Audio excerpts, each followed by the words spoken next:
One thing I'll say is that it's really difficult for parents to engage in self-care. Parents put so much pressure on themselves to be really good parents. It's coming from such a loving and good place, but that also means that they can be highly self-critical. Parents are really good at saying, here are all the things I'm not doing, here are all the ways that I'm failing. But one thing I always say to parents is that if you're not taking care of yourself, you're also not modeling for your kids what it means to engage in healthy coping and how to manage stress. Right? So we always use this analogy from airplanes, right? That you have to put on your oxygen mask before helping your child. Because if you don't have anything to give, where are your kids going to draw from? So I really try to help parents unpack the guilt that comes along with prioritizing themselves and not sacrificing everything for their kids, even though of course it's coming from the best intentions. So a few things that parents can do is, one, try to prioritize self-care.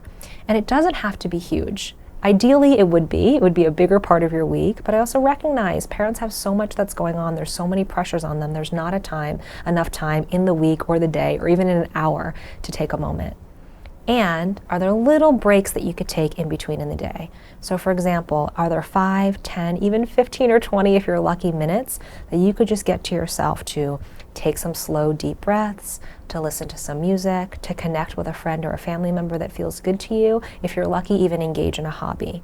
But even taking that 15 or 20 minutes, which probably feels very difficult, is going to pay much larger dividends in terms of your own well-being, and then of course in terms of your family well-being.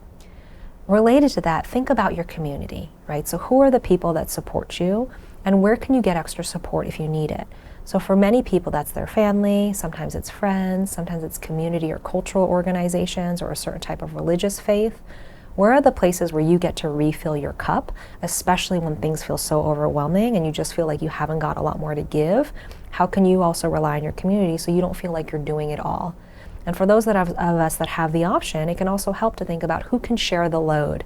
So are there ways in which your children can engage in activities and with other adults where you can take a little bit of a break? Are there other people in your life, for example, who can help with some of the child rearing responsibilities? And even though it can be hard to ask for help, think of it as me asking for this help is really me asking for help for my family and for my kids, if that helps decrease your guilt.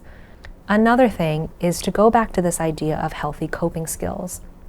We work so much with kids, and I know many of the parents out there are great at saying to your kids, what are you going to do when you're having a hard time?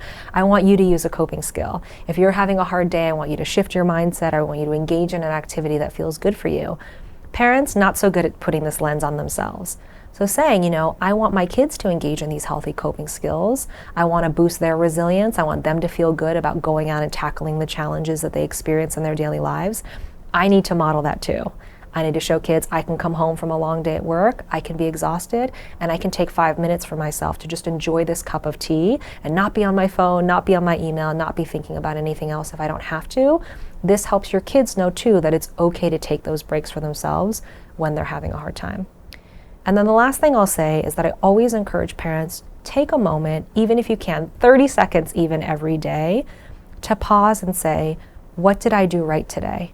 What did I do well? What are the steps that I took forward to show my family that I love them and I care for them? Your minds are going all day long with all the things you're not doing. I didn't get to this. The to-do list is too long. I forgot to do this thing for my kid. My kid is mad at me about this. Those things are true, and you have to balance them with what are all the things that you're doing right, and then give yourself credit for those. Because again, parental well-being is essential to child well-being.